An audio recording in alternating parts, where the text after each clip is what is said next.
It is your girl, Dutchess KeKe. I'm just coming to you real quick. I'm just frustrated. It is January the 11th, and y'all know when you're doing God's business, the devil won't come and interrupt, mess up, and do what he gonna do, because that's what he do. That's his job. That's the devil's job, is to come and destroy, to kill, steal, and destroy. And sorry about that. And I'm just I left work early because I had a doctor's appointment, so now I'm at home. But we had a meeting this morning that is just I'm just so over it. I don't know what to do. I'm just over it. We had a meeting this morning, and first of all, I told y'all a month, how many months, a month or two ago, I told y'all, I said, we were told not to talk. Then they came back, a week or two later, and then said, no, y'all can go ahead and talk. Now they're telling us we can't talk again today. I mean, I guess some people are not doing their part of I guess some people are not, doing their work, I guess. I don't know. It's hard for to believe, because it looks like everybody is like pretty much working hard on my team, but um I know my numbers were way up last month as far as me getting stuff done. Like I got a lot done last month. Like I was shocked with my own self, because my goal was 150 reconciliations, and I actually did 128, I think. So, or 138. I think it was 138. So I was getting close to my personal goal. Even though they set goals for us, I set my goal above their goal. So I was shooting for 150. But of course, I did give some reconciliations to the girl that's, to the team lead that's training. So I could have had my 150 if I hadn't gave any away, but it is what it is. And so a lot of people come, like I told y'all before, a lot of people come to my desk. And so one of the new guys, he was like, you're the team counselor. I was like, no, I'm not. I guess because people come to me to get advice and things like that, or they come to share their life, things like that. But guys, I think I'm gonna have to go back to I'm not here to make friends, I'm just here to do my job type mentality. And I hate to go back to that, because that's how I was during the years. But I'm tired of this back and forth, talk, don't talk, talk, don't talk. And it's literally until God open up another door for me to get another job, or whatever God is going to do with my life. I literally am like, so, I had made a do not disturb sign, because on last Friday, I could not get no work done because people were coming to my desk. There was no team lead in the office. There was no manager. So all day long, people were coming to me. And I was like, the last I checked, I don't get paid team lead salary. The last time I checked my check, I ain't see team lead salary on there. So I couldn't get nothing done. And one of the new guy, he was like, you need a do not disturb sign. I was like, that's a good idea. I'm gonna make me one. So I made me one. I put it on my desk today, because I don't want, after that meeting, I don't want nobody coming to my desk to sit in my in my cube to talk to me. No, because we have in everybody's cube, our cubes are so big, we have a section where someone can come sit down and talk to you. No more. I'm done. I'm done, y'all. The fun me is gone. Everybody loves the fun me. They love, laughing with me and stuff, but it's gone, because I'm tired. I am literally, I don't know how much I can stress right now. I'm tired. I'm tired of working for people, and I'm tired of this. So I can't do anything until God give me an answer. Once he give me an answer, then I can do what he says to do. But I'm just literally like, I don't know. I don't know. I don't know. I'm just over it. I'm over it. So I have had my do not disturb sign up there today. Um I'll be putting it up every day if I can. Every day I'll be putting it up so that people don't come and talk to me. Yeah. And mind you, the entire team comes to talk to me. So I don't know if they're coming to talk to me and they're not keeping up their numbers, but I go above and beyond to try to keep my numbers up. I was the fourth highest number for last month.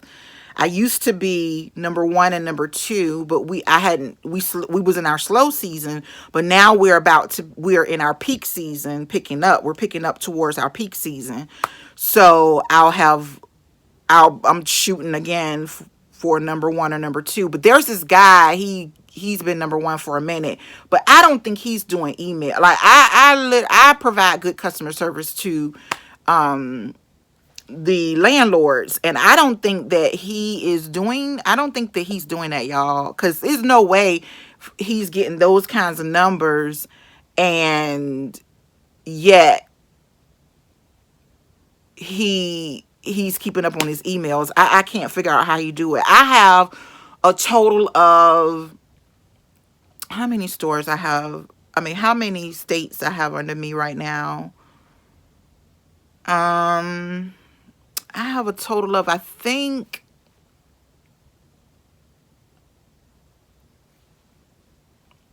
5 or 6 states under me.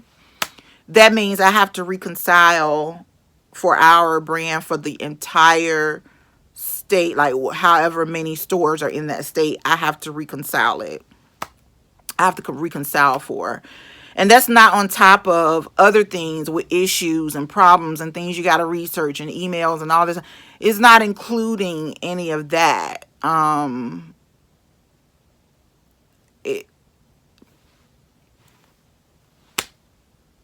So I won't be talking to my team anymore. Well, I'll speak. We all speak and everything in the mornings, but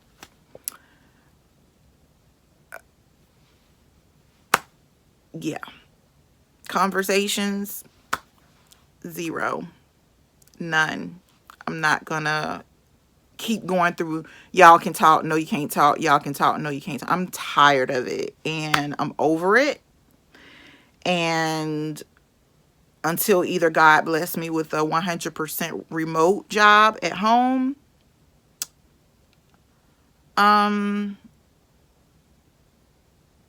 or he allows me to be able to work my business 100% from home, I'm over it, and I'm pretty much done. Like, I'm too old for this. Like, all of them on the team are younger than me. I'm the oldest on the team. I'm too old for this. Like, I'm too old to keep going back and forth like this. No consistency. It's nothing consistent. And I'm tired of it. Love them and all. You know, I love my team. But I'm really going to have to, yeah. Yeah. This is the first team I've ever worked with where, like, the entire team like each other. Like, all 15, 14 of us like each other. Like, we're cool. But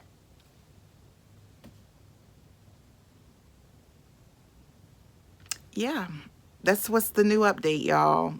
That's the new update. I'm so over it. I can't even tell you. And I'm already struggling this month because this is the month I lost my grandfather. This is the month I lost my grandmother. This is the month I lost my son's father. And I'm just I'm trying to make it through this month, you know. Thank God that we're doing the month of prayer. Thank God that I'm fasting. Thank God. You know, when you fasting, you doing for God, you know, the troubled waters are gonna come. And I know they're gonna come, and I'm ready to fight the battle. This is how I fight my battle, through worship and praise. This is how I fight my battles. And so it just, I think today makes 2 years that my grandmother passed away. And I miss her dearly. I miss her so much. And just dealing with that today.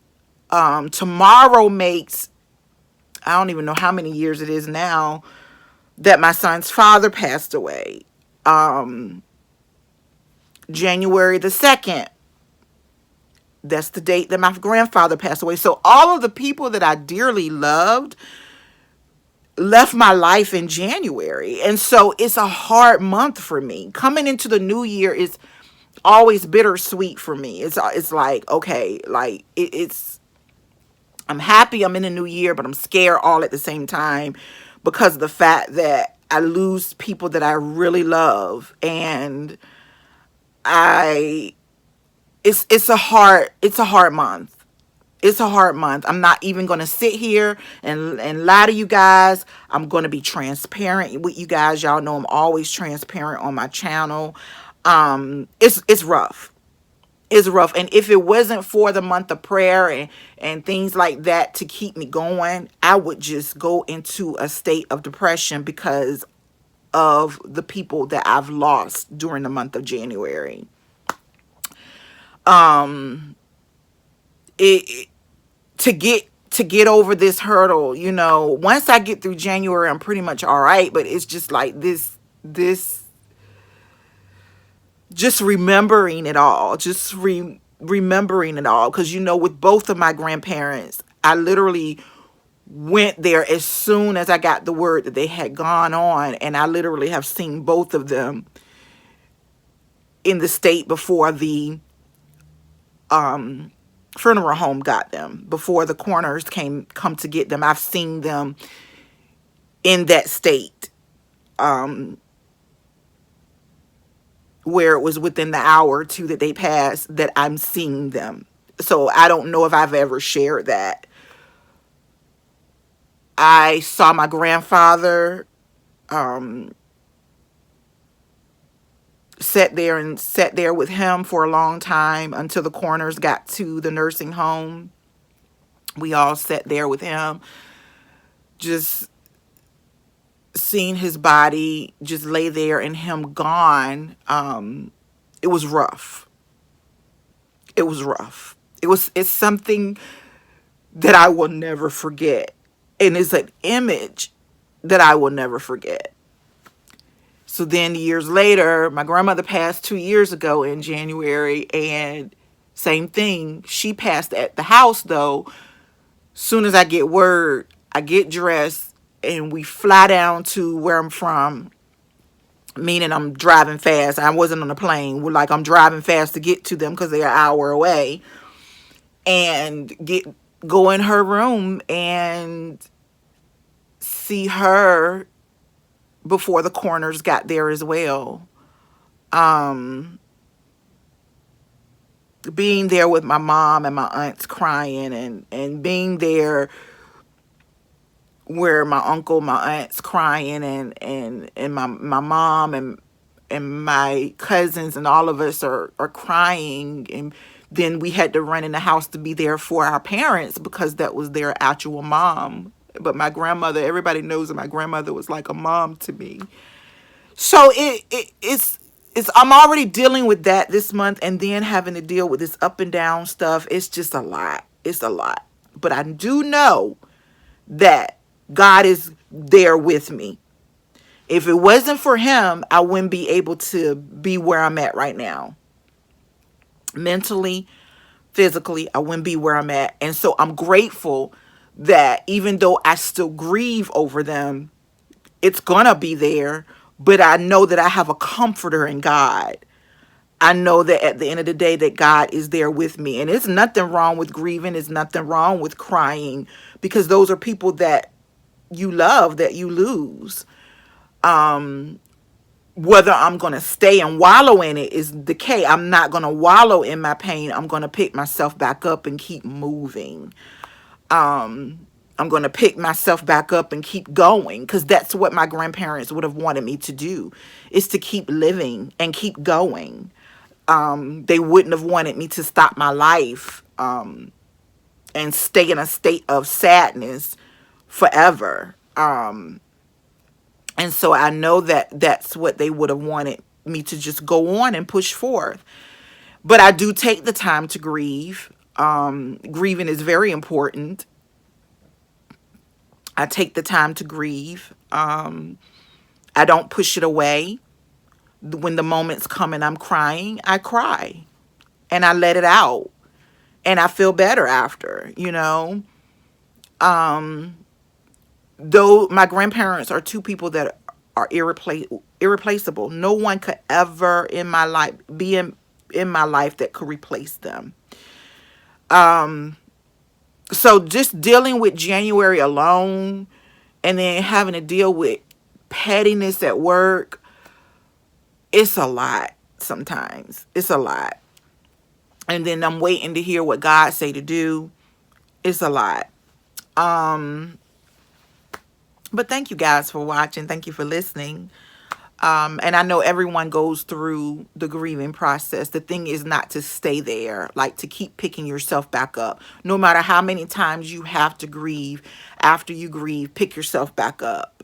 Pick yourself back up and keep moving. That's what those loved ones would have wanted us to do, was pick ourselves up and keep moving. And keep moving with God with you. Keep moving, living in God. Keep moving, doing the will of God. So that's just where I'm at right now. I just had to come and do a video because talking to y'all is like therapy for me. Picking up the camera and talking is like therapy. Saying, hey, guys, this is where I'm at right now. This is what the day is right now. Because every day is not good. And God didn't say every day was going to be good. God didn't say every day was going to be perfect. God didn't say every day was going to be woohoo, yeah, hey, all good and, you know, exciting. There are going to be some rough days. But what are you going to do with your rough days? Are you going to mellow in your pain, or are you going to pick yourself back up? Are you going to wallow in your pain is what I meant. Are you going to wallow in your pain, or are you going to pick yourself back up? Well, I'm going to be in my pain right now, but I'm going to pick myself back up. I'm going to pick myself back up and keep moving forth, put that beautiful smile on my face, and just keep going. And knowing that I have a comforter in God, knowing that God is with me, knowing that God is protecting me and covering me, is a peaceful feeling. It's a peaceful feeling. He never said that we wouldn't cry. He never said that we wouldn't grieve. He never said that we wouldn't do any of that.